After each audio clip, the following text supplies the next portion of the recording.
ஒரே சமூகத்தை சேர்ந்தவர் முதலமைச்சரும் துணை முதலமைச்சரும் இருப்பார். இதை நீங்க ஒத்துக்கிறீங்களா? திமுக தீவிரமாக சமூக நீதி செயல்படுத்திட்டு வராங்களா? தீவிர இந்துத்துவத்தை உள்ள கொண்டு வந்துட்டு இருக்கிறது இன்னைக்கு திமுக. சமூக நீதிக்கு இன்று ஒரு விரோதமான கட்சி இருக்கிறது என்றால் அது திமுக.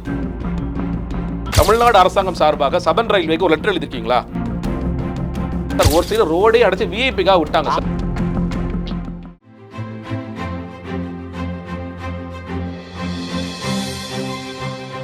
ஜெம் டிவி நேயர்கள் அனைவருக்கும் வணக்கம். அரசியல் ஆடுகள பகுதியில் இன்றைய அரசியல் நிலவரம் குறித்து விரிவாக விவாதிப்பதற்காக நம் அரங்கத்துக்கு வருகை தந்துள்ள தமிழக வெற்றி கழகத்தின் செய்தி தொடர்பாளர் ஜெகதீஸ்வரன் அவர்களை வரவேற்கலாம்.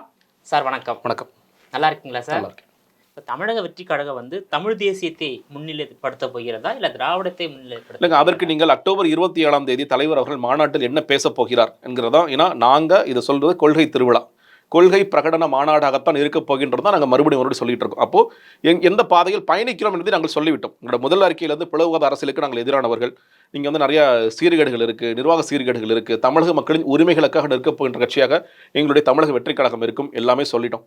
கொடிகள் சில பேர் சொல்லும் போது தமிழ் தேசிய கொடி மாதிரி தெரியுது, ஏன்னா மூவேந்தர்களின் கொடியாக இருக்கிறது அப்படிலாம் பல பேர் சொல்கிறாங்க.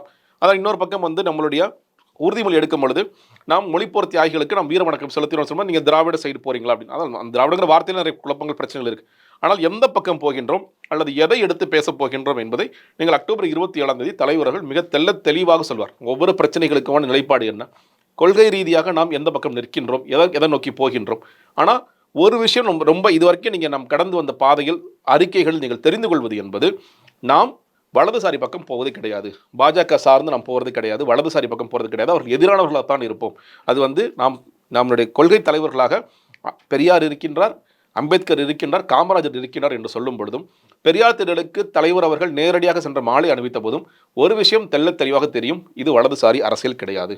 அப்போ இடதா, தமிழ் தேசியமா, திராவிடத்தில் இருக்கிற சில கூறுகளா என்பதையெல்லாம் தலைவர்கள் தெளிவுபடுத்துவார். பெரியார் திடலுக்கு சென்று அந்த மாலை அணித்தது பிறகு பார்த்தீங்கன்னாக்கா தமிழக வெற்றி கழகம் திராவிட கட்சியாக மாறினது கூட பல பேர் விமர்சனம் பண்ணிட்டு இருக்காங்களே. இல்லைங்க, அதான் சொல்றேன்ல, நீங்க பெரியார் ஏதோ திராவிட கட்சிகளுக்கு மட்டும்தான் சொந்தமானவர், மற்ற கட்சிகளுக்கு சொந்தம் இல்லாதவர் சொல்லிட முடியாது. நீங்க எல்லோருக்கும் இங்க பெரியார் என்பவர் தேவை. நீங்க பெரியார்னு சொன்ன உடனே இப்போ பாஜக மட்டும் எப்படி பார்ப்பாங்கன்னா, அவர் கடவுள் மறுப்பு கொள்கையாளர் அப்படிங்கிற ஒரு பாயிண்ட்லேயே அவங்க நகர்ந்து போயிடுறாங்க. அதை தாண்டி அவரால் யோசிக்கவே முடியாது. அவங்க யோசிச்சிருந்தாங்கன்னா அவங்க பாஜக இருக்க வேண்டிய அவசியமே கிடையாது. அப்போ பெரியார் என்பவர் தமிழகத்தில் உள்ள எல்லா கட்சிகளுக்கும் முதன்மையானவர். அவரோட கடல் மறுப்பு கொள்கையில் உடன்பாடு இல்லாமல் இருக்கலாம், அவரோட வேறு சில கொள்கைகளில் உடன்பாடுகள் இல்லாமல் இருக்கலாம். ஆனால் இன்று பெண்களை அதிகாரப்படுத்துவதிலும் பெண் விடுதலைக்காக பேசியதிலும் நீங்கள் இந்த ஜாதி ஒழிப்பு போராட்டத்தில் இன்னைக்கு தமிழ்நாட்டிற்கு மற்ற மாநிலத்துக்கான வேறுபாடு என்பது, நீங்களும் நான் என்ன ஜாதி நம்மளோட பேரில் தெரியவே தெரியாது. நீங்கள் விஜயபாலன், நான் ஜெகதீஸ்வரன் ரெட்டியும் கிடையாது, நீங்கள் விஜயபாலன் நாடாரும் கிடையாது, யாருக்குமே தெரியாது. இது கிராமப்புறங்கள்ல அதுக்கு ஜாதி முற்றிலும் ஒளிஞ்சிருச்சுன்னு சொல்லிட மாட்டேன். ஆனால் பெயரை வச்சுட்டு ஒருத்தர் தெரிஞ்சுக்கலாமா, ஓ நீ ஒரு இந்த ஜாதியா, அவர்கிட்ட இப்படி பழகணும், இந்த ஜாதியா அப்படி என்பது தமிழகத்தில் இல்லை என்று கேட்டால் அதற்கு மிக முக்கியமான காரணமாக பெரியார் இருக்கிறார், நம்ம ஒத்துக்கிட்டு தான். அப்போ ஜாதி ஒழிப்புக்காக பெரியார் அவர்கள் தீவிரமாக வேலை செய்திருக்கிறார். இன்னும் வேலை செய்ய வேண்டிய அவசியம் இருக்கிறது. ஜாதி ஒழிஞ்சிருச்சானா இல்லை, தொடர்ச்சியாக இப்போ கிராமப்புறங்கள்லையோ இல்லை சில நகர்ப்புறங்கள்லையோ பிடிச்சிட்டு தான் இருக்கும். நம்ம சில நேரங்களில் பிடிச்சிட்டு தான், கெட்டியாக பிடிச்சு தான் இருக்கும். அதை உடைத்தறிய வேண்டிய அவசியம் இருக்கிறது. அதற்காக தொடர்ச்சியாக எல்லா கட்சிகளும் வேலை செய்ய வேண்டிய அவசியம் இருக்கின்றது. அதில் எந்த மாற்று கருத்தும் இல்லைங்கிற நான் சேர்த்து சொல்கிறேன். இப்போ 2026 நீங்கள் தேர்தலை சந்திக்க இருக்கீங்க. இப்போ 27 உங்கள் மாநாட்டில் தமிழக வெற்றி கழகத்துடைய கொள்கை என்ன, கோட்பாடு என்ன, சித்தாந்தம் என்ன என்று அறிவிக்க இருக்கீங்க. ஆமாம். ஸோ இந்த 57 ஆண்டுகளாக இரு திராவிட கட்சிகள் தமிழ்நாட்டை ஆண்டு வருகிறது. ஸோ எத்தகைய சமூக மாற்றத்தை தமிழ்நாட்டில் ஏற்படுத்த வேண்டும் என்ற நோக்கத்தோடு நீ கட்சி ஆரம்பிச்சிருக்கீங்க? நிச்சயமாங்க. அதாவது அடிப்படை பிரச்சனைகள் முந்தா நாள் கடிதம் எழுதியிருந்தார் தலைவர் அவர்கள் எங்களுடைய தோழர்களுக்கு. இந்த கால்கோள் விழா முடிந்த பிறகு எழுதியிருந்தார், தமிழக மக்களின் அடிப்படை தேவைகளை இன்னும் பூர்த்தி அடையாமல் இருக்கின்றது அப்படிங்கிற வார்த்தை உண்மை என்றால் நிச்சயமாக உண்மை. இன்னைக்கும் நமக்கு ரொம்ப அடிப்படை தேவைகள் எல்லா இடங்களிலும் பூர்த்தியாகிவிட்டதா என்று கேட்டால் இல்லை. கல்வியிலிருந்தே ஆரம்பிக்கலாமே. இன்னைக்கு எல்லோருக்கும் தரமான முறையான கல்வி கிடைத்து விட்டதா? பொருளாதாரத்தில் பின்தங்கியவர்கள், நீங்கள் கிராமப்புறத்தில் இருப்பவர்கள், நீங்கள் அரசு பள்ளிக்கூடங்களில் தான் படிக்க வைக்கிறாங்க. ரைட், ஓகே, சந்தோஷம். இந்த அரசு பள்ளிக்கூடங்கள் தரமானதாக இருக்கின்றதா? நமக்கு தெரியும் அரசு பள்ளிக்கூடங்கள் எவ்வளவு மோசமாக செயல்படுகிறாங்க. ஆனால் ஒரு பக்கம் அரசாங்கம் கல்விக்கு தான் அதிகமான பட்ஜெட்டில் நிதி ஒதுக்குகிறார்கள். அப்போ எங்கே கோளாறு இருக்குது? நீங்கள் இவ்வளோ பணம் ஒதுக்குறோம், ஆனால் தரமான கல்வி இருக்கா? இல்லை. உடனே ஒருத்தர் கொஞ்சம் பொருளாதாரத்தில் பின்தங்கியோட யோசிக்கிறாரு, நான் ரொம்ப கஷ்டப்பட்டேன், என் பையன் எப்படியாவது ஒரு மெட்ரிகுலேஷன் ஸ்கூலில் படிக்க வைக்கணும், ஒரு தனியார் பள்ளியில் படிக்க வைக்கணும், அப்போ தான் அவனோட வாழ்க்கை சிறக்கும். ஒரு கவர்மெண்ட் ஸ்கூலில் போட்டேன்னா நான் வீணாக போன மாதிரி அவனும் வீணாக போயிடுவேன் அப்படின்னு சொல்கிறார். அப்போது நீங்கள் இன்றைக்கி வறுமையில் பல குடும்பங்களை தள்ளுவதில் கல்வி மிக முக்கியமான பங்கு வகிக்கின்றது. அடுத்த மருத்துவத்தில் வருவோம். திடீர்னு ஏதோ ஒரு பிரச்சனை, ஒருத்தர் ஹார்ட் பிரச்சனை வருது, கிட்னி பிரச்சனை வருது, ஏதோ ஒன்று வருது, ஓரளவுக்கு நடுத்தர குடும்பம். ஆனால் எங்கள்கிட்ட வந்து செலவழிக்கிறதுக்கு ஓகே தனியார் இது பொது மருத்துவமனைக்கு, அரசு மருத்துவமனைக்கு போகிறோம். இல்லைங்க, இது உடனடியாக நடக்காது, தரமாக நடக்காது, நீங்கள் காலம் காத்திருக்க வேண்டிய அவசியம் இருக்கிறது, 1 மாதம் இருக்கணும், 2 மாதம் இருக்கணும், ரொம்ப அர்ஜென்ட்டாக நம்ம பண்ணணும். ஓகே, அப்போ நீங்கள் தனியார் ஹாஸ்பிட்டலுக்கு போங்க. 3 லட்சம் 4 லட்சம் 5 லட்சம் கடனை வாங்கு, நகையை வித்துரு, இடத்த வித்துரு, இப்படி போயிட்டு வறுமையில் தள்ளும் 2வது விஷயமாக இன்று மருத்துவம் இருக்கின்றது. இந்த 2 விஷயங்களையும் நீங்கள் சொன்ன மாதிரி இந்த 57 ஆண்டுகள் இந்த திராவிட கட்சிகளால் சரி செய்திருக்க முடியும் என்றால் நிச்சயமாக சரி செய்திருக்க முடியும். நான் பல பள்ளிக்கூடங்களுக்கு பயணிப்பவன். இன்னைக்கு வரைக்கும் அரசு பள்ளிக்கூடங்களில் 1000 பிரச்சனைகள் இருக்கின்றது. நீங்கள் வந்து அது ஆசிரியர்கள் பிரச்சனையிலிருந்து, இன்ஃப்ராஸ்ட்ரக்சர் பிரச்சனையிலிருந்து, கழிவறை பிரச்சனையிலிருந்து, எல்லா பிரச்சனைகளும் தொடர்ச்சியாக இருந்து கொண்டே இருக்கிறது. ஒன்றும் இல்லை, நீங்கள் ஜெயலலிதா ஆட்சி காலம், நீங்கள் வந்து ஓபிஎஸ் இருக்கும்போது, எடப்பாடி இருக்கும்போது, இன்னைக்கு ஸ்டாலின், இன்னைக்கு வரைக்கும் என்ன சொல்கிறோம், 100% கழிவறைகள் எட்டுவோம், 100% கழிவறைகள் எட்டுவோம். கேட்டு கேட்டு கேட்டு எனக்கு காது புளிச்சு போயிடுச்சு. குழந்தைங்க போயிட்டு வர்ற ஒரு பள்ளிக்கூடத்தில் எங்களால் சரியான கழிவறைகளை மெயின்டைன் பண்ண முடியாதுன்னா அது உங்களுக்கு கேவலமா இல்லையா? நீங்கள் கல்வியில் ரொம்ப சிறந்த மாநிலம் சொல்லி பேசுகிறீங்க. அரசு பள்ளிக்கூடங்கள் போனால் என்ன சொல்லலாம் சார், இங்கே வந்து அந்த ஃபெசிலிட்டி கிடையாது சார், சில ஸ்கூலில் டாய்லெட்ஸே கிடையாது சார், கேர்ள்ஸுக்கு மட்டும் டாய்லெட்ஸ் இருக்குது சார், ஜென்ஸ் பாய்ஸ்லாம் அந்த ஓரமாக அங்கே போயிடுவாங்க சார், அதை க்ளீன் பண்ணுறதுக்கு இங்கே ஆட்கள் போட மாட்டேங்கிறாங்க சார், நியமிக்கலை. பசங்க இன்னைக்கு எல்லா பசங்களும் உட்காந்து படிப்பதற்கு கிளாஸ் ரூம்ஸ் கம்மியாக இருக்குது. நீங்கள் கொரோனாக்கு அப்புறம் ஒரு பெரிய குரூப், ஏன்னா இப்போ தனியாரில் வந்து நிறையா காசு வாங்குறாங்க, நமக்கு காசு இல்லை, நம்மளும் ரொம்ப ஏழையாக போயிட்டு ஒரு வழி இல்லாமல் அரசு பள்ளிக்கூடங்களுக்கு மாணவர்களை எடுத்துக்கொண்ட போன பெற்றோர்கள் எவ்வளோ பேர் இருக்காங்க. கிளாஸ் ரூம்ஸ் பத்தலை சார், பெஞ்சஸ் பத்தலை. நம்ம போகும்போது சார் யார்ட்டையாவது இந்த சிஎஸ்ஆர் ஃபண்ட் ஏதாவது வாங்கி கொடுக்க முடியுமா? அவ்வளோ மோசமான நிலைமையில் தான் இருக்குது. சரி, ஆசிரியர்கள் உண்மையிலேயே தரமான ஆசிரியர்கள் எல்லோரும் இருக்கிறார்கள் என்றால் எல்லோரும் இல்லை, நான் அடித்து சொல்கிறேன். ரொம்ப சில ஆசிரியர்கள் உண்மையிலேயே வந்து நம்ம கடினமாக வேலை உழைக்கணும், இந்த மாணவர்கள் வந்து வேறொரு நிலைக்கு கொண்டு போகணும் உழைக்கின்ற தன்னலமற்ற ஆசிரியர்கள் நிச்சயமாக இருக்கிறார்கள், மாற்றுக்கருத்திலே. ஆனால் எல்லா ஆசிரியர்களும் அப்படி இருக்கிறார்கள் என்றால் இல்லை. ஏன்னா நீ வேலையே செய்யாட்டி உனக்கு சம்பளம் வந்துடும். உனக்கு கேள்வி கேட்குறதுக்கு ஆளே கிடையாது. இங்கே நீ வந்து வேலைக்கு போகாமல் நான் ஜாக்டோ ஜியோ அமைப்பில் இருக்கேன், பேசாமல் உட்காந்து சீட்டு தைச்சிட்டு இருந்தீங்கன்னா கூட உனக்கு சம்பளம் வரும். அந்த அளவுக்கு தான் இன்றைக்கி ஆசிரியர், பெரும்பான்மையான ஆசிரியர்கள் அப்படி தான் இருக்கிறார்கள். அப்போ இவர்களை தட்டி கேட்பது யார்? இல்லை நீ வந்து இந்த பள்ளிக்கூடத்தில் நீ வேலை செஞ்சு இந்த பசங்களுக்கு என்ன சொல்லிக் கொடுத்துருக்குன்னு சொல்லிக் கொடுப்பது யார்? அரசு பள்ளிக்கூடங்கள் முதல்ல எத்தனை மணிக்கு ஆரம்பிக்குது, அரசு பள்ளி ஆசிரியர்கள் எத்தனை மணிக்கு வர்றாங்க? பல கிராமங்களுக்கு போங்க, ஆசிரியர்லாம் தொடர்ச்சியாக வர்றாங்களா? இதெல்லாம் மாற்றவே முடியாதா? நிச்சயமாக மாற்ற முடியும். தரமான கல்வி கொடுக்க வேண்டும், தரமான மருத்துவம், அடிப்படை பிரச்சனைகள் இன்று இவ்வளவு பிரச்சனை கோளாறு கொடுக்க வேண்டும். அட்மினிஸ்ட்ரேஷன், நேற்று நடந்ததை பார்த்தோம். சென்னையில் யார் ஷோன்னு ஒன்று நடக்குது, எல்லோருக்குமே தெரியும். லட்சக்கணக்கான மக்கள் வரப்போகிறார்கள். சண்டே, ஞாயிற்றுக்கிழமை செய்தி சேனல் தொடர்ச்சியாக இந்த செய்திகளை டெய்லி போட்டுகிட்டே இருக்கிறாங்க. பேப்பரில் பார்க்குறோம், எல்லாம் யூடியூப்பில் பார்க்குறோம். சூப்பராக நடக்க போகுதுப்பா, சென்னையில் இது மாதிரி நடக்குது. எல்லோருக்கும் ஆர்வம் இருக்கத்தான் செய்யும், ஆர்வத்தோடு வரத்தான் செய்வாங்க. ஓகே, நம்ம பஸ்ஸில் போகலாம், ட்ரெயினில் போகலாம், இங்கே பார்க்கிங் ஃபெசிலிட்டிலாம் ஏற்பாடு பண்ணி கொடுத்துருக்காங்கன்னு சொல்லிப்பாங்க. லட்சக்கணக்கான மக்கள் வருகின்ற ஒரு இடத்திற்கு நீங்கள் 2 என்ட்ரன்ஸ் வைக்கலங்க. உள்ளே போகிறது ஒரே வழி, வெளியே வர்றது ஒரே வழினா எப்படி உள்ளே போவாங்க? நீங்கள் எங்கள் மாநாட்டுக்கு வந்து நாங்கள் பர்மிஷன் கேட்டோமா? என்ன கேள்வி கேட்டாங்க? எத்தனை ஆண்கள் வருகிறார்கள், எத்தனை பெண்கள் வருகிறார்கள், எத்தனை குழந்தைகள் வருகிறார்கள், கழிவறை வசதிகள் செய்ய முடியுமா, குடிநீர் வசதி செய்ய முடியுமா, உங்களுக்கு பார்க்கிங் வசதி செய்ய முடியுமா? நீங்கள் என்ன கிழிச்சிங்க? நான் கேட்குறேன். தமிழ்நாடு அரசாங்கம் இது என்ன கிழிச்சிங்கன்னு நான் கேட்குறேன். இதெல்லாம் செஞ்சுருக்கணும்ல. குடிநீர் வசதி இருக்குன்னு இது மாசு எப்படி பேசுகிறாரு? மக்கள் சொன்னது என்ன? நேற்று 5 பேர் செத்து போயிட்டானா? ஏன் செத்தான்? தண்ணி குடிக்க தண்ணி இல்லைங்க, நாங்கள் கடையை தேடுறோம், கடை இல்லைங்க, பாட்டில் வாங்க காசு இருக்குங்க, தண்ணி குடிக்க எங்களுக்கு இல்லைங்க. உங்களால் ஏன் குடிதண்ணீர் சப்ளை பண்ண முடியலை? ஏன் கழிவறை வசதிகள் செய்து கொடுக்க முடியலை? அடிப்படை தேவைதானே. வெயில் கொளுத்துது இல்லை, நமக்கு தெரியும்ல. சென்னையில் என்ன வெயில் அடிக்கணும், மழை பெஞ்சுதா? இல்லை.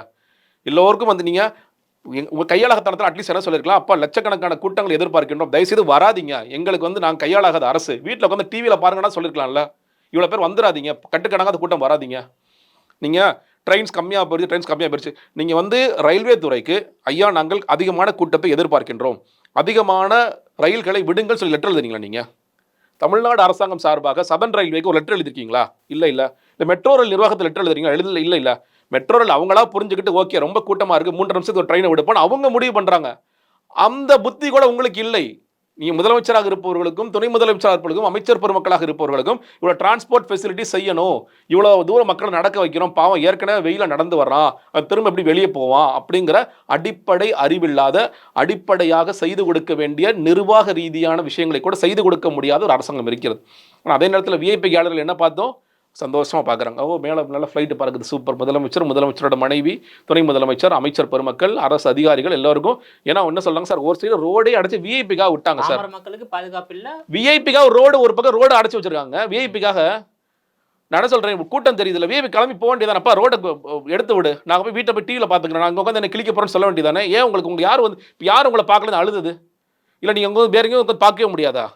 இந்த சென்னையில் வந்து வேற ஒரு இடத்துல உட்காந்து இவங்களால பார்க்க முடியாது, பீச்சில் பார்த்தா நீங்கள் பார்க்கணுமா? அதுக்காக ஒரு விஐபி கேலரி போடணுமா? என்ன நடக்குதுங்க? என்ன கூத்து நடக்குதுங்க? ஏங்க நான் ஒரு ஷோ பார்க்க போயிட்டு வந்தேன், 5 பேர் செத்து போயிட்டான், 36 வயசு பையன் செத்து போயிருக்கான், ஒரு 56 வயசு ஒரு ஒரு குடும்பத்துடைய பெரிய லாஸ் இல்லையா அது? பல பேர் மயக்கம் அடைஞ்சு 93 பேர் இன்னைக்கு இப்போ ஹாஸ்பிட்டலைஸ் ஆயிருக்கு, 200 பேர் ஹாஸ்பிட்டல் இருக்காங்க, இன்னைக்கு வரைக்கும் 93 பேர் ஹாஸ்பிட்டலில் இருக்காங்க. இதெல்லாம் யார் பதில் சொல்லுவா? யார் இந்த உயிருக்கெல்லாம் பொறுப்பு? இனி எப்படிலாம் கதை விடுறாங்க பாருங்க. திமுகவுடைய கூட்டம் அதிகமாக வந்து விட்டது, அதனால தான் செத்து போனாங்க. நீ அப்போ நான் சொல்கிறேன், நீ கூட்டம் அதிகமாக சொல்ல மேனேஜ் பண்ண முடியல, ஆட்சியை கழிச்சிட்டு போ, எனக்கு அது கையாளாகத்தனம் இருக்குது, என்னால் பண்ண முடியாதுன்னு சொல்லு. அதை விட்டு கூட்டம் அதிகமாக நீ கதை விட்டுட்டு இருக்க. என்னென்னமோ கதையெல்லாம் சொல்கிறாங்க. ஜெயலலிதா மகாமகத்தில் செத்து போகவில்லையா, ஜெயலலிதா அவர்கள் முன்னாடி செத்து, நீ ஜெயலலிதா ஆட்சி அது இல்லை இல்லை உன் ஆட்சி தானே, உனக்கு தானே மக்கள் ஓட்டு போட்டாங்க. அப்படி என்ன பண்ணியிருக்கணும்? நீ இந்த அடிப்படையான விஷயங்கள் ரொம்ப யோசிப்பாங்க லாஜிக்கலாக. இவ்வளோ பேர் அடைச்சி வைக்கிறோம் நம்ம ஒரு பக்கம், அப்போ எந்த பக்கம் வெளியே போகணும்? ஒரு 4 எக்ஸிட் வைக்கணும், ஒரு 4 என்ட்ரி. இங்கே பீச் பெரிய பீச் தானுங்க, ஒரு 4 எக்ஸிட் பாயிண்ட் இருக்குது, 4 என்ட்ரி பாயிண்ட் இருக்குன்னு சொல்கிறதுல கூட உங்களுக்கு தகுதி இல்லை.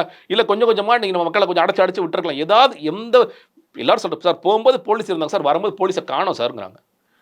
போலீஸை காணோம், போலீஸ் வண்டியை போட்டு ஒரு அம்மா அடிக்கிறாங்க, நீங்களாம் எதுக்கடா இருக்கீங்கன்னு கேட்குறாங்க. அவங்க கேட்குற கேள்வி நியாயம் தானே? குடிக்க தண்ணி இல்லைங்கிறது எவ்வளோ மோசமான விஷயங்க. இதை கூட பார்க்காத அளவுக்கு நிர்வாக மேலாண்மை எவ்வளோ மோசமாக இருக்குது. அப்புறம் நம்ம இது என்ன சொல்கிறது? இது அடிப்படை தேவை இல்லையா? எங்கள்கிட்ட கேட்குறீங்களா? உங்களுக்கு லட்சக்கணக்கான பேர் உங்களுக்கு மாநாடு வரையும் கேள்வி எழுப்புறீங்களா? லட்சக்கணக்கான பேர் உங்களுக்கு தெரிய வேணாமா? இன்டெலிஜென்ஸ் சர்வீஸ் உண்மையிலேயே தமிழ்நாட்டில் உளவுத்துறைன்னு ஒன்று இருக்கா? அந்த கள்ளக்குறிச்சி சம்பவம் பார்த்தோம், ஊரில் இருக்க எல்லாருக்கும் தெரியும் நாளைக்கு கலவரம் நடக்க போகுதுன்னு, ஆனால் தெரியாத ஒரே ஆள் போலீஸ். எல்லா விஷயத்திலையும் இந்த ஊரில் வந்து உண்மையிலே உளவுத்துறை ஒன்று இன்று இருக்கிறதா இல்லையான்னு கேட்டால் எனக்கு தெரிஞ்ச உளவுத்துறை தூங்கி கொண்டிருக்கிறது. இந்த உளவுத்துறை நிர்வகிப்பவர் என் தூங்கி கொண்டிருக்கின்றார், அவர் முதலமைச்சராக இருக்கின்றார். அவ்வளோதான் சொல்கிறேன். ஓகே சார், இப்போ 2026 நீங்கள் தேர்தல் சந்திக்க இருக்கீங்க. 2026 வந்து எப்படி கூட்டணி அமைத்து தேர்தல் சந்திப்பீங்களா, இல்லை தனித்தே சந்திப்பீங்களா? இது 2 இயர்லிங்க. இப்போ தான் சொல்கிறேன், 2026க்கு இன்னும் நீங்களே கணக்கு பண்ணி பாருங்கள். இந்த பக்கம் 2 மாதம் 12 14 அங்கிட்டு 3 மாதம் 17 மாதம் இருக்குது நம்ம பேசிகிட்டு இருக்க நேரத்தில். நாங்கள் இப்போ தான் வந்து மாநாடு நடத்த போகின்றோம். மாநாட்டிற்கு பிறகு தான் இப்போ எங்களோட உறுப்பினர் சேர்க்கை என்பது லட்சக்கணக்கான உறுப்பினர் சேர்க்கை இருக்குது, அடுத்தடுத்த கூட போகின்றது. என்னோட தலைவர் சொல்லியிருப்பது, நம்ம ஒரு முதன்மை சக்தியாக பிரைமரி ஃபோர்ஸாக நம்ம வரணும். அதுக்கு ஒரு டார்கெட்டுங்கிறது 2 கோடி உறுப்பினர்கள் நம்ம சேர்க்கணும்னு சொல்லியிருக்காரு. நம்ம வந்து ஆப் பேஸில் சேர்த்துட்டு இருக்கோம். அப்போது நாங்கள் நிர்ணயித்த இலக்கான 2026 ஆரம்பத்தில் 2 கோடி உறுப்பினர்கள் இருந்தாங்கன்னா நாங்கள் தான் முதன்மை சக்தி. எங்களுக்காக தான் அவர் வாக்களிக்க போகிறோம். எங்களுடைய உறுப்பினர்கள் எங்களுக்காக தான் வாக்களிக்க போகின்றார்கள். நாங்கள் யாருடையும் கூட்டணி போக வேண்டிய அவசியம் இல்லை. இல்லை அந்த டார்கெட்டை நாங்கள் நிர்ணயித்த டார்கெட்டை அச்சீவ் பண்ணலைன்னா மேபி கூட்டணிக்கு போகலாம். அது அந்த காலம்தான் முடிவு செய்யும் நான் பார்க்கின்றேன். நாங்கள் செய்ய வேண்டிய வேலைகள் பணிகள் அதிகமாக இருக்கின்றது. இந்த மாநாட்டுக்கு பிறகு எங்களுடைய தோழர்கள் செய்யும் மாவட்ட ரீதியாக செய்ய வேண்டிய வேலைகள், மாநிலம் தழுவிய போராட்டங்கள்லாம் செய்ய வேண்டிய அவசியம் இருக்கிறது. அதையெல்லாம் பார்த்தால் தான் மக்கள் முதலில் எங்களை நம்பிக்கை வைப்பார்கள். அந்த நம்பிக்கையின் வெளிப்பாடாகத்தான் நாங்கள் எந்த இடத்தில் இருப்போம், நாங்கள் எங்கே பொசிஷன் பண்ணியிருக்கோம்னு எங்களுக்கு தெரிஞ்சாதான் நாங்கள் அதுக்கு பிறகு கூட்டணி பற்றி பேச முடியும். அதாவது மாநாட்டுக்கு யாரெல்லாம் அழைப்பு விடுத்திருக்கீங்க சார்? இல்லைங்க, இப்போக்கி யாருக்கும் எனக்கு தெரிந்த வரைக்கும் அழைப்புகள் என்பது இல்லை. கட்சியெல்லாம் கலந்துக்க வாய்ப்பு இல்லை. மாற்றுக் கட்சி இது தமிழக வெற்றி கழகத்தோட மாநாடுங்க. இது எதுக்காக மாற்றுக் கட்சிகள் வரணும்? மாற்றுக் கட்சிகள் மாதிரி இது தமிழக வெற்றி கழகம். இப்போ ஒட்டுமொத்த ஃபோக்கஸ்ங்கிறது என்ன பேச போகின்றார் தலைவர், என்ன பேச போகிறார், கொள்கையாக என்ன வரப்போகின்றது, இவங்க என்ன நிலைப்பாடு எடுக்க போகின்றாங்க, இவர் யாருக்காக இந்த கட்சியை துவக்கிறேன் என்று சொல்ல போகின்றாரா, இவர் எதற்காக இந்த கட்சி துவக்கப்பட்டது என்று சொல்ல போகின்றாரா, யாரை எதிர்த்து அரசியல் செய்யப்படும், இந்த கேள்விகளுக்கான பதில்கள் தான் இந்த மாநாட்டில் தேடப்படுமே தவிர இந்த கட்சி இந்த கட்சியில் வந்து அவர் வந்தாரா, அந்த கட்சியில் அது வந்தாரா, மக்களுக்கு தேவையே இல்லை. அந்தந்த கட்சிகள் மாநாடு நடத்துறாங்க, பொதுக்கூட்டங்கள் நடத்துறாங்க, அதில் பேசிட்டு போங்க. இது முழுக்க தமிழக வெற்றி கழகம் எதை முன்வைக்கப் போகின்றது, தமிழக வெற்றி கழகத்தின் அரசியல் பயணம் என்பது எவ்வாறு இருக்கப் போகின்றது என்பதற்கான மாநாடு. அதில் எங்களோட மாவட்ட தலைவர்கள் சில பேர் பேசலாம், பொதுச்செயலாளர் பேசலாம், தலைவர் பேசுவார், இதெல்லாம் தான் நடக்குமே தவிர மற்ற கட்சியினருடைய தலைவர்கள் இங்கே பேச வேண்டிய அவசியமே இல்லைன்னு நான் பார்க்குறேன். இல்லை சமூக ஆர்வலர் அந்த மாதிரி இன்வைட் பண்ண வாய்ப்பு இருக்கா? சமூக ஆர்வலர்னாக்கா இது தெரியலங்க. இப்போ வரைக்கும் எங்களுடைய அஜெண்டாவில் அந்த மாதிரி இருக்கா எனக்கு தெரியல. அதிகாரப்பூர்வமாக சில தகவல்கள் வரலாம், உங்களுக்கு வரலாம். இப்போது தமிழ்நாட்டில் வந்து பூரண மதுவிலக்கு வேண்டும் என்று ஒரு கோரிக்கை வளர்த்து வருகிறது. அதே போல ஜாதிவாரி கணக்கெடுப்பு நடத்த வேண்டும் என்ற கோரிக்கை வளர்த்து வருகிறது. இதெல்லாம் உங்கள் நிலைப்பாடு என்ன சார்? நிச்சயமாக ஜாதிவாரி கணக்கெடுப்பு எடுக்கப்பட வேண்டும் என்பதில் மாற்று கருத்தே கிடையாது. ஏன்னா நீங்கள் ஜாதிவாரி கணக்கெடுப்பு நடத்துனீங்கன்னா தான் நீங்கள் எந்த சமூகத்திற்கு உண்மையிலே கல்வியிலும் மற்ற பொருளாதார நிலையிலும் முன்னேறி இருக்கிறார்களா இல்லையா என்பதை நாம் கண்காணிக்க முடியும். ஜாதிவாரி கணக்கெடுப்பு ஒரு பக்கம், ஜாதிவாரி கணக்கெடுப்பு எடுக்கணும். இன்னொரு பக்கம் கல்வியில் ஒரு உதாரணத்துக்கு வன்னியர் சமூகம் வச்சுக்கலாமே, வன்னியர் சமூகம் கல்வியில் எந்த அளவுக்கு வந்திருக்காங்க, பொருளாதாரத்தில் எந்த அளவுக்கு வந்திருக்காங்க அப்படிங்கிறத நீங்கள் படிச்சிங்கன்னா பார்த்தீங்கன்னா தான் ஓகே இவர்களுக்கு இடஒதுக்கீடு என்பது சரியாக இருக்கிறதா இல்லையா, இல்லை ஜாஸ்தியாக கொடுக்கணுமா, இந்த மாதிரி எல்லா சமூகத்துக்கும், சும்மா ஒரு உதாரணத்துக்கு வன்னியர் சமூகம் சொல்லி எல்லா சமூகத்துக்கும் கொடுக்க வேண்டிய அவசியம் இருக்கிறது. அதுக்கு முதல் படி என்பது ஜாதிவாரி கணக்கெடுப்பு. ஜாதிவாரி கணக்கெடுப்பை நிச்சயமாக தமிழக வெற்றிக் கழகம் வேண்டும் என்று நாங்களும் வலியுறுத்துகிறோம். அதில் எங்களுக்கு எந்த மாற்று கருத்தும் இல்லை. இந்த மதுவிலக்கு குறித்து பார்வையை நிச்சயமாக தலைவர் சொல்வார். இவர் வந்து ஏன்னா பூரண மதுவிலக்கு என்பது என்னை பொறுத்த வரைக்கும் ஒரு ஃபெயில்டு கான்செப்டாக பல இடங்களில் இருக்குது. ஆனால் மது ஒரு தீவிரமான பிரச்சனையாக மாறிக்கொண்டு இருக்கிறது என்பதில் எந்த மாற்று கருத்தும் இல்லை. அதிகமான விதவைகள் உருவாகின்ற மாநிலமாக, அதிகமான குடிகாரர்களை கொண்ட மாநிலமாக இது மாறிக்கொண்டு இருக்கின்றது அப்படிங்கிறதுல மாற்று கருத்து இல்லை. அப்போது அது எங்கே ரொம்ப பாதிப்பை ஏற்படுத்தினா பொருளாதாரத்தில் பின்தங்கிய மக்களுக்கு மிகப்பெரிய பாதிப்பை ஏற்படுத்துகிறது. நீங்கள் ஒரு பொருளாதாரத்தில் பின்தங்கிய ஒருத்தர் ஒரு குடிசை பகுதியில் இருந்தார்னா அவர் வெளியே வரணும்னா 4 பக்கமும் டாஸ்மாக் கடை தாண்டி வரவே முடியாதுங்கிற அளவுக்கு நீங்கள் அமைச்சு வச்சிருக்காங்க. இப்போ கடைகளை குறைக்க வேண்டும், கடைகளின் எண்ணிக்கையை குறைக்க வேண்டும், கட்டுப்படுத்தப்பட்ட லிக்கர் கொண்டு போகணும், அந்த மாதிரியான விஷயங்கள்லாம் செய்ய வேண்டிய அவசியம் இருக்கிறது. அது குறித்தெல்லாம் தலைவர் வந்து நிச்சயமாக நிலைப்பாடு எடுப்பார். அது பூரண மதுவிலக்காக இருக்குமா அப்படிங்கிறதுல எனக்கு தெரியல. எனக்கு தனிப்பட்ட முறையில் இப்போ பீகார்லேயே கூட பூரண மதுவிலக்குன்னு சொல்லி சொன்னாங்க. இன்னைக்கு பிரசாந்த் கிஷோர் என்ன சொல்றாரு, நான் வந்த உடனே அதை முதல்ல உடப்பேன். ஏன்னா இங்கே எல்லாரும் கலாச்சாரம் கூட செத்து போயிட்டு இருக்காங்க. இங்கே நம்ம வந்து குஜராத்தில் பூர்ண மதுவிலக்குன்னு சொல்லி சொல்லுவோம். ஆனால் நீங்கள் போய் இறங்கி அகமதாபாத்தில் பார்த்தீங்கன்னாலும் குடிக்கலாங்கிற மாதிரி தான் இருக்குது. எல்லா இடங்களிலும் பூர்ண மதுவிலக்குன்னு ஃபெயில்டு கான்செப்டாக தான் இருக்குது. அப்போது சரியான நிலைப்பாடு என்பது இந்த மதுவை குறைப்பதும் பொருளாதாரத்தில் பின்தங்கியவர்களுக்கு மதுவுடைய ஆக்சஸை குறைப்பது எப்படி அப்படிங்கிறது பார்க்கணும். மறுவாழ்வு மையங்களை உருவாக்க வேண்டும். காலையில் எந்திரிச்சா ஒரு 8 மணிலேருந்து 10 மணிக்குள்ள அந்த டாஸ்மாக் எப்படா குடிப்பாங்கன்னு கை நடுங்கி கொண்டிருக்கின்ற மனிதர்களை உருவாக்குவதை நாம் தவிர்க்க வேண்டும், தடுக்க வேண்டும். அது முக்கியம். இப்போது தமிழ்நாட்டில் பார்த்தீங்கன்னாக்கா நடிகர்கள் நாடாள நினைப்பது வந்து ஒரு வழக்கமான ஒன்று தான். அந்த வரிசையில் எம்ஜிஆர், ஜெயலலிதா அவர்கள் வந்து நாட்டை ஆண்டிருக்காங்க. அடுத்தபடி 3ஆவது இடத்துல வந்து விஜயகாந்த் கட்சி தொடங்கி எதிர்கட்சி வரிசையில் வந்தார். ஆமாம். இப்போ அந்த வரிசையில் விஜய் அவர்களுக்கு எத்தகைய எதிர்காலம் இருப்பதாக நினைக்கிறீங்க சார்? இல்லைங்க, எந்த ஒரு நீங்கள் சொல்கிற தலைவர்கள் வெற்றி பெற்ற தலைவர்களுக்கான ஒரு ஃபார்முலா என்னன்னு கேட்டிங்கன்னா, அவர்கள் வேலை செய்திருப்பார்கள், உழைத்திருப்பார்கள். உழைக்காமல் யாருமே அது வந்து நடிகர் என்பதில் கூடுதல் பலம் என்னன்னு கேட்டிங்கன்னா, எல்லோருக்கும் பரிச்சயமான முகம், ஒரு ஒரு கவர்ந்து இருக்கக்கூடிய சக்தி, இது ரெண்டும் ஆட்டோமேட்டிக்காக வந்துடுது. வசீகர தோற்றம் இருக்குதான் செய்யுது. ஆனால் அது மட்டும் போதுமா? நீங்கள் ஜெயலலிதா அவர்களோ இல்லை எம்ஜிஆர் அவர்களோ ஒப்பா நான் படத்தை நடிச்சிட்டு வந்தேன், நாளைக்கு எலெக்ஷன் இருக்கு இறங்கினேன் அப்படி இல்லை. மக்களுக்காக வேலை செய்தார்கள்.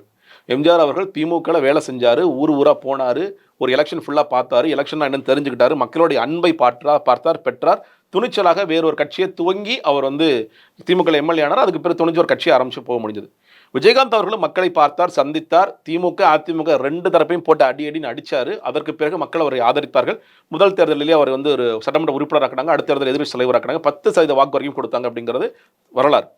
நாங்களும் அதை செய்தால்தான் மக்கள் எங்களை அங்கீகரிப்பார்கள். ஒரு இயல்பான நீ சொன்ன மாதிரி வசீகரம் இருக்கின்றது, இயல்பான ஒரு கூட்டம் இருக்கின்றது.